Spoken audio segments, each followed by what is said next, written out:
sendo uma instituição espírita, é lógico que nós somos contra o suicídio. Né? A própria questão 944 do Livro dos Espíritos deixa isso claríssimo. Tem o homem o direito de dispor da sua vida? Não. Só a Deus assiste esse direito. O suicídio voluntário importa uma transgressão dessa lei. Então, é claro que dentro da doutrina, o que prega a doutrina espírita, o que está no movimento espírita, é não ao suicídio. Mas espírita se suicida? É claro que sim. Por diversos motivos, mesmo tendo ciência do que pode ocorrer com esse fato. Então a gente vai tentar aqui esclarecer os motivos que podem levar a esse pensamento que eu diria que é doentio e que deve ser evitado, tratado, para que não ocorra. Então, a gente pode puxar pelas estatísticas mundiais, né? A Organização Mundial de Saúde, ela nos diz o seguinte: 1 milhão de pessoas morrem dessa forma anualmente, por volta de 1 a cada 40 segundos.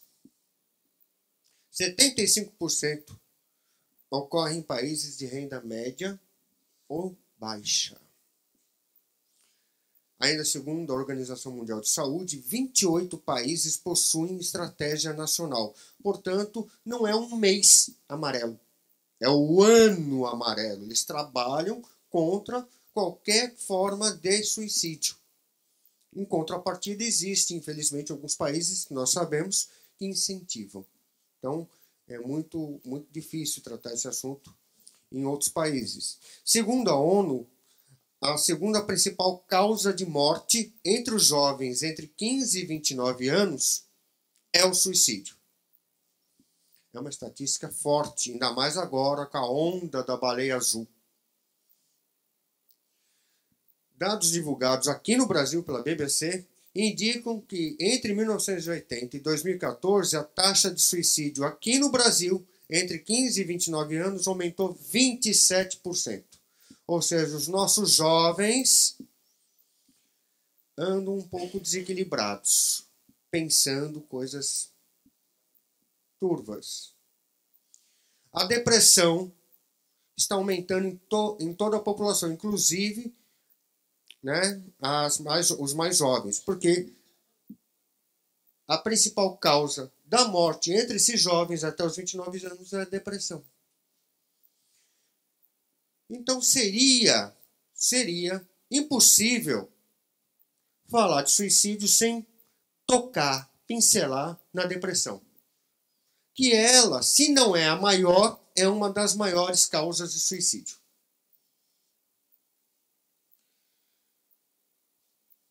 Então, a gente pode inclusive dizer que 5% dos adolescentes sofrem de depressão.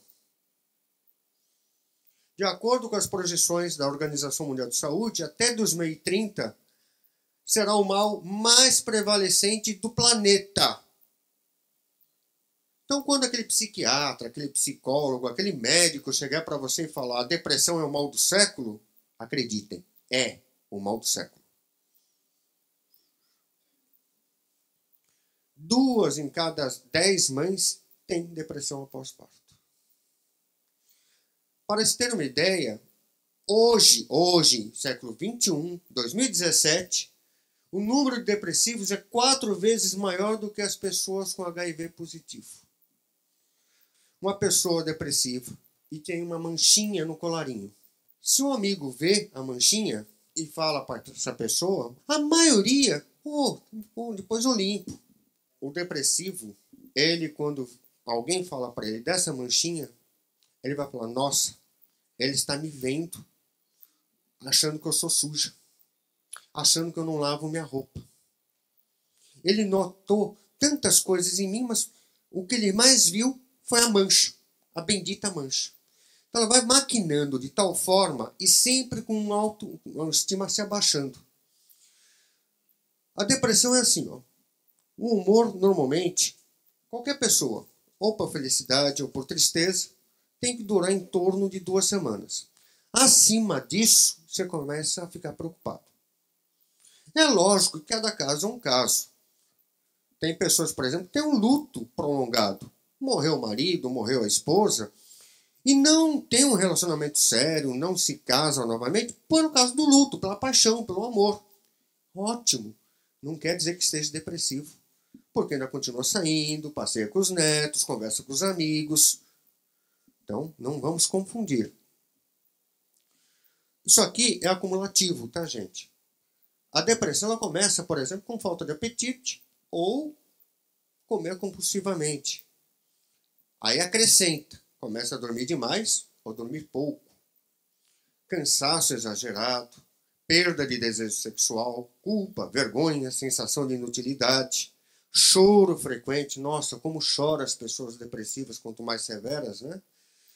Tensão muscular, distúrbios gastrointestinais, tonturas e cefaleias, né? Dificuldades de concentração, mau humor, irritação, agressividade, eles já são bem acumulativos. Essa fase aqui é uma das piores. Não sei se você trabalha com pessoas assim, é muito difícil lidar. Muito difícil.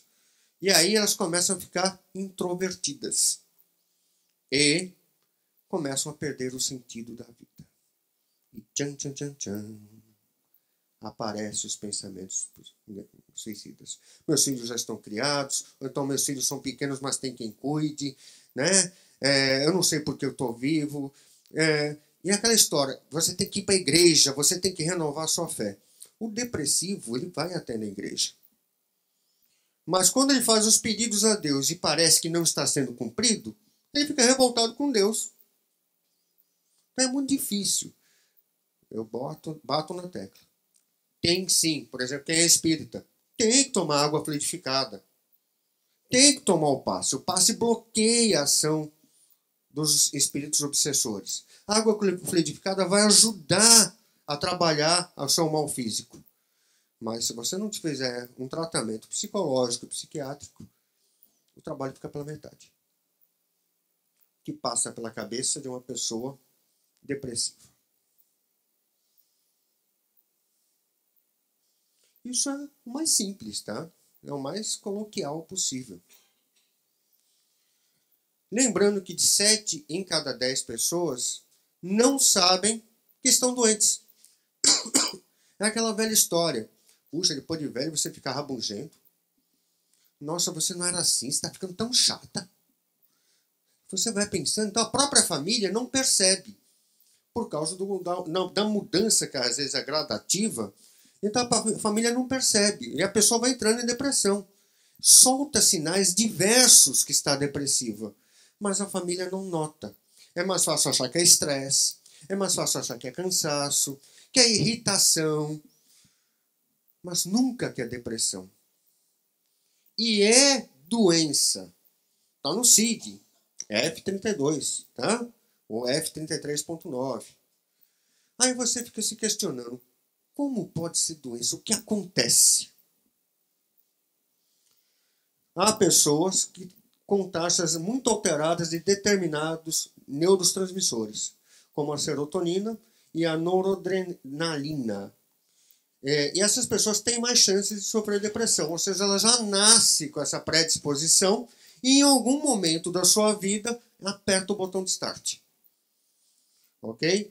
Isso acontece justamente porque a doença se desenvolve por conta da falta desses neurotransmissores, que são responsáveis pela comunicação entre os neurônios na área do cérebro, responsável pelas emoções, o sistema límbico.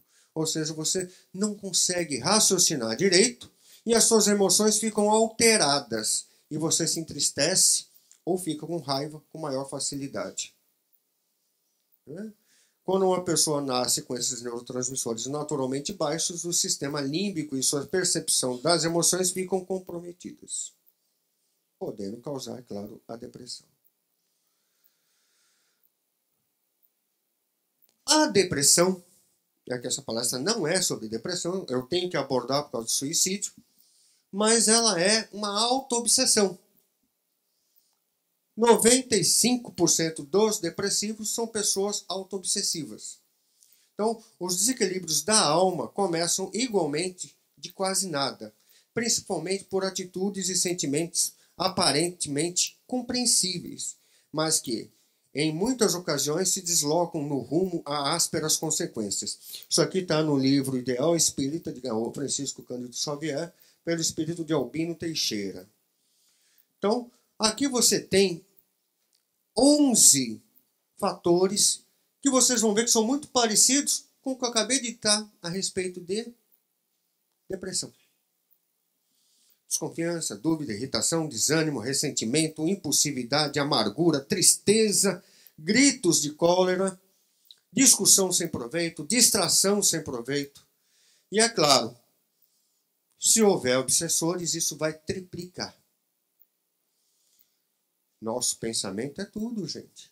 Se nós estamos com pensamentos nos autoflagelando, nós vamos atrair espíritos obsessores que são afinados com isso. Então, no caso de obsessão, porém, que no fundo se define por assunto de consciência, é imperioso que todos nós venhamos a conhecer que, em toda e qualquer crise de fome, não é o pão que procura a boca. Uma coisa, eu não sei se Eva concorda comigo, mas pelo menos os 3 casos que eu tenho de pessoas com depressão, você fala para ela, você diz com todas as letras, olha, você está doente, você precisa se tratar, você precisa ir em tal médico para ver que se vai mudar o seu remédio, se vai aumentar o seu remédio, se vai diminuir o seu remédio. Ela, tá, que médico eu vou? Tem como você me levar? Tem como você me acompanhar? Tem como estar junto? Ou seja, são pessoas que não querem dar o primeiro passo para o próprio tratamento. Esperam que o médico venha até elas. Com você também é assim, Eva? Espera a atitude da família também. A minha mãe fala que eu sou chata, que eu estou fresca, mas na verdade eu quero ajuda. Você pediu? Não. Sabe? É difícil. O autocastigo. Herculano Pires, no livro Astronautas do Além. Deus não castiga o suicida, pois o próprio suicida quem se castiga. A noção do castigo divino é profundamente modificada pelo ensino espírita, considerando-se que o universo e a estrutura de leis, uma dinâmica de ações e reações em cadeia, não podemos pensar em punições de tipo mitológico após a morte. Mergulhado nessa rede de causas e efeitos, mas dotado do livre-arbítrio que a razão lhe confere, o homem é semelhante ao nadador que enfrenta o fatalismo das correntes de água, dispondo dos meios para dominá-lo. Ninguém é levado na corrente da vida pela força exclusiva das circunstâncias. A consciência humana é soberana e dispõe da razão e da vontade para controlar-se e dirigir-se. Além disso, o homem está sempre amparado pelas forças espirituais que governam o fluxo das coisas. Daí a recomendação de Jesus: orai e vigiai. Temos que estar sempre alerta. Por isso que quando eu falei espírita ser suicida, sim, principalmente se estiver depressivo, a cabeça fica confusa, as pessoas ficam com a chamada distimia, não conseguem pensar direito. Mas se tem esse conhecimento, se sabe que tem alguma coisa acontecendo, ore, vigie-se e trate-se. A oração é o pensamento elevado aos planos superiores. Herculano Pires supimpa sempre, né? Na questão 945 do Livro dos Espíritos, que se deve pensar do suicídio que tem como causa o desgosto pela vida, ou desgosto da vida. Insensatos, eis a resposta. Porque não trabalhavam. A existência não lhes teria sido tão pesada. Lembrando que a palavra trabalhavam não se refere a trabalhar, a exercer uma profissão. É trabalhar o seu aspecto moral, a sua consciência. Vou pular isso aqui. É importante essa parte aqui. No Evangelho segundo o Espiritismo, Kardec nos informa o seguinte: quando vos advenha uma causa de sofrimento ou de contrariedade, sobrepondo-vos a ela, e quando houverdes conseguido dominar os ímpetos da impaciência, da cólera ou do desespero, dizei de vós para convosco, cheio de justa satisfação: fui mais forte. É perfeito isso aqui. Quando você consegue passar o dia inteiro, porque a pessoa muitas vezes com pensamentos suicidas, pensamentos tristes, pensamentos de pessoas. Eu costumo dizer muito que antigamente passava um desenho, a maioria aqui é novinho, mas tinha um desenho de um leão e uma hiena, né? Acho que era Olive Hyde.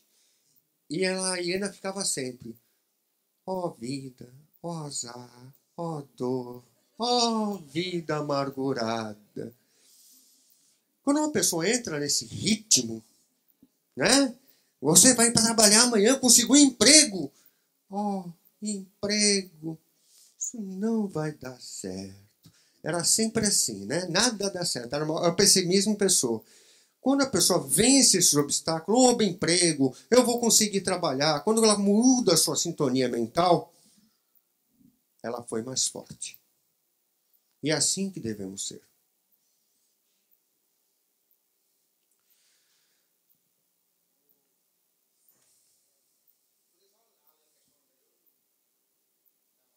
(1943) de onde nasce o desgosto da vida que, sem motivos plausíveis, apodera-se de certos indivíduos. Efeito da ociosidade, da falta de fé e também da saciedade. Para aquele que usa de suas faculdades com fim útil e de acordo com suas aptidões naturais, o trabalho nada tem de árido e a vida se escoa mais rapidamente. Ele lhe suporta as vicissitudes com tanto mais paciência e resignação quanto a obra com o fito da felicidade mais sólida e mais durável que o espera. Portanto, se você consegue trabalhar com ânimo, com fé, você consegue sobreviver a esses ímpetos que você tem no decorrer da vida. Eu quis pular para ganhar tempo, né? Mas não tem problema não.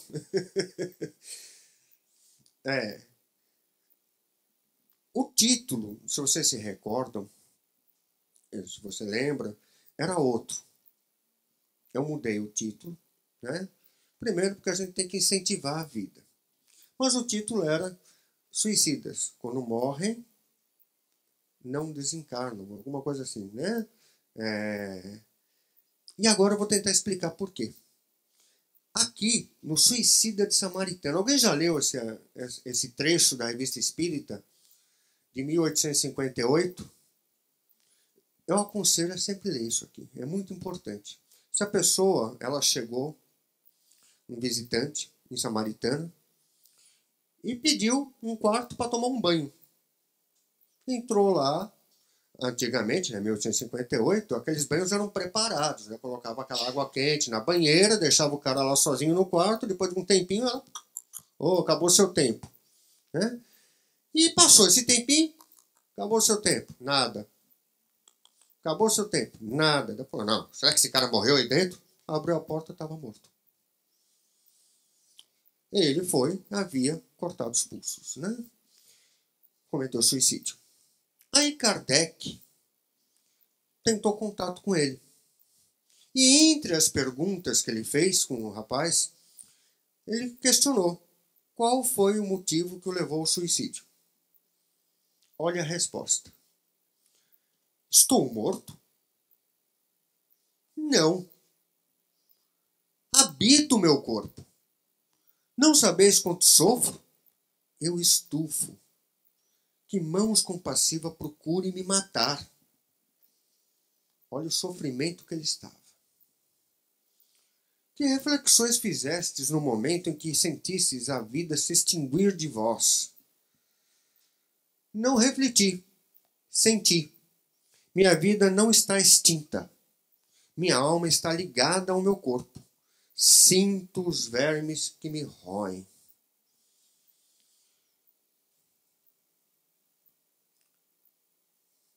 Kardec, na obra O Céu e o Inferno, por isso que eu digo sempre, a gente tem que ler todas as obras. Não basta ler só Livro dos Espíritos, é perfeito, é maravilhoso. Livro dos Médiuns, é lógico que tem que ler. O Evangelho é o beabá na nossa introdução dentro da doutrina, principalmente caótica religiosa. Mas se você não ler a Gênesis e o Céu e o Inferno, você não fez nada. Na minha concepção. Me desculpe se eu estiver enganado. A morte violenta, as sensações não são precisamente as mesmas. Nenhuma degradação inicial há começado previamente. A separação do perispírito, a vida orgânica em plena exuberância de força e subitamente aniquilada. Nessas condições, o desprendimento se começa depois da morte e não pode completar-se rapidamente. Isso justifica a fala do nosso amigo de Samaritana. No suicídio, principalmente, excede a toda expectativa. Preso ao corpo por todas as suas fibras, o perispírito faz repercutir na alma todas as sensações daquele, com os sofrimentos cruciantes. Morre, mas não desencarna. É figurativo, é lógico que ele vai desencarnar. Mas ele vai ter todos os sentimentos ali, 7 palmos abaixo. E é claro que falar em suicídio, a gente tem que falar do indireto, né? Afinal de contas, não é só um ato brutal, seja por enforcamento, por tiro, seja qual for o que você use, que você se mata. Você pode estar se matando. Eu, graças a Deus, deixei de ser suicida. Eu fumei 22 anos. Ganhei 25% no meu pulmão, um efizema e mais 3 nódulos. Quer dizer, eu já encurtei minha vida, vai saber quanto tempo. Fumante é suicida, alcoólatra é suicida. Dependendo do que você come, você é suicida. Adenauer Novaes, na obra Conhecendo o Espiritismo, capítulo 5, Libertação do Espírito. As desencarnações variam de acordo com as necessidades kármicas de cada um, não havendo, portanto, uma igual à outra. Às vezes, elas são precipitadas pelo próprio espírito, não só por suicídio, direto como também indireto. Este último se dá quando, pelo gasto do fluido vital, ele abrevia seu tempo de vida. Esse gasto excessivo se verifica quando ele, pela alimentação inadequada, através de práticas da vida que consomem muito fluido vital, destrói seu corpo, organismo. São suicídios lentos, ocorrendo a desencarnação antes do tempo. Você fumou, você bebeu, você se drogou e a sua morte foi antecipada, foi um suicídio. E o mal do suicídio, é claro, a gente tem que deixar claro também que nem todo suicida vai sofrer igual o samaritano. Nem todo suicida vai lá para o vale dos suicidas. Cada caso é um caso. Mas é claro que a gente tem que saber o risco que corre. Tem que saber. Né? Se eu tivesse continuado a fumar, eu estava assim hoje aqui fazendo a palestra. Olha o Marcão aqui daqui uns 20 anos. Já estava assim. E estaria como obsessor, né? Lógico. Né?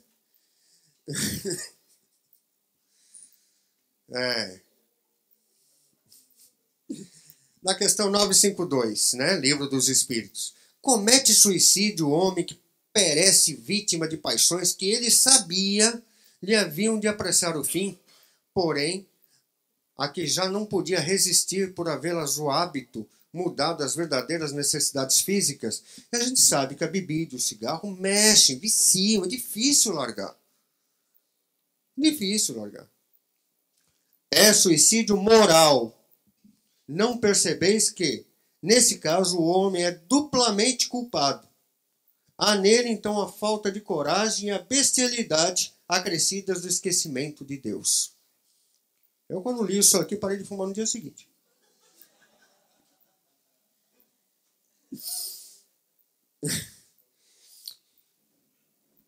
Eu vou dar mais uma pulada aqui para...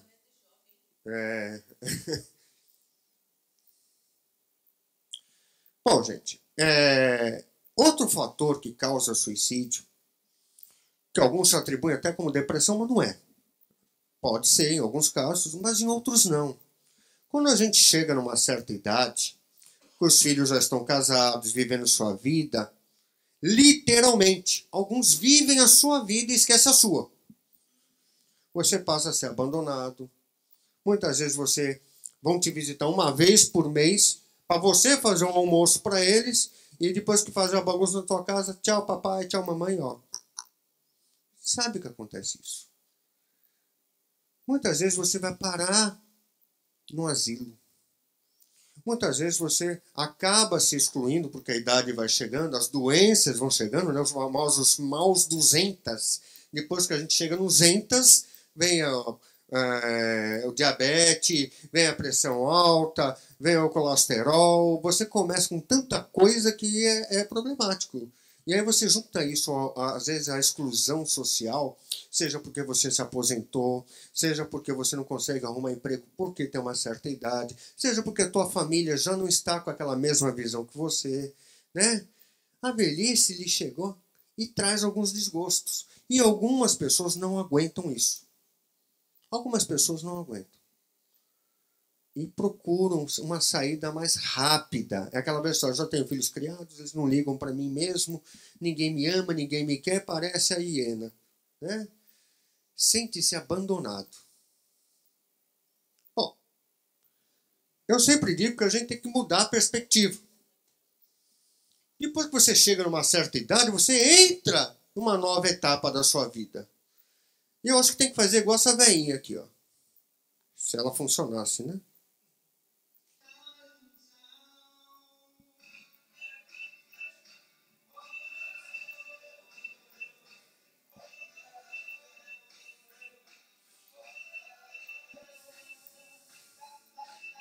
Vocês vão perceber que ela tem as pernas ligeiramente duras. Mas ela não para.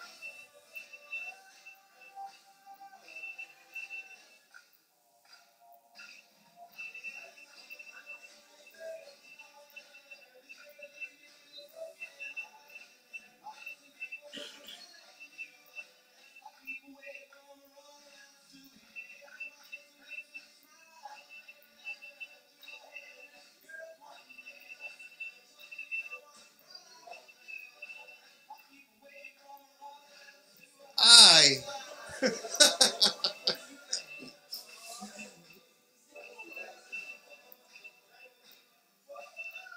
Gente,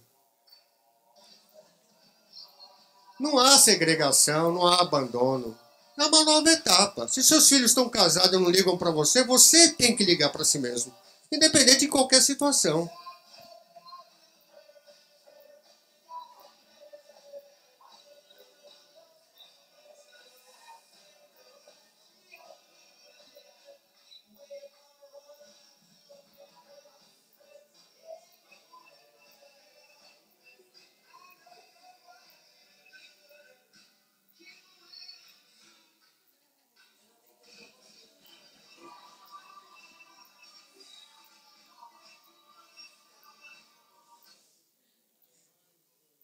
Pois é. O suicídio, cujo fim é fugir, aquele que o comete as misérias e as decepções desse mundo, pergunta, né, do Livro dos Espíritos 946. Pobres espíritos que não têm coragem de suportar as misérias da existência. Deus ajuda os que sofrem e não os que carecem de energia e de coragem. As tribulações da vida são provas ou expiações. Felizes os que suportam sem se queixar, porque serão recompensados. Ai, porém, aqueles que esperam a salvação, do que, na impiedade, chamam o acaso ou fortuna. O acaso ou a fortuna, para me servir da linguagem deles, podem, com efeito, favorecê-los por um momento, mas para lhes fazer sentir mais tarde, cruelmente, a vacuidade dessas palavras. Isso aqui principalmente quando as pessoas perdem tudo que têm, né? Quando tem um certo padrão de vida, um certo dinheiro, e por algum motivo qualquer, perde tudo. E aí, em vez de tentar de novo, de começar de novo, prefere perder a vida.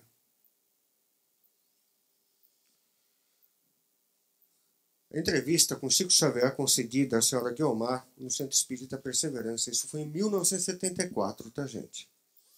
Benfeitores da vida maior são unânimes em declarar que, em todas as ocasiões nas quais sejamos impulsionados a despertar das experiências, a desertar das experiências a que Deus nos destinou na vida terrestre, devemos recorrer à oração, ao trabalho, aos métodos de autodefesa e a todos os meios possíveis da reta consciência, em auxílio de nossa fortaleza e tranquilidade, de modo a fugirmos de semelhante poço de angústia.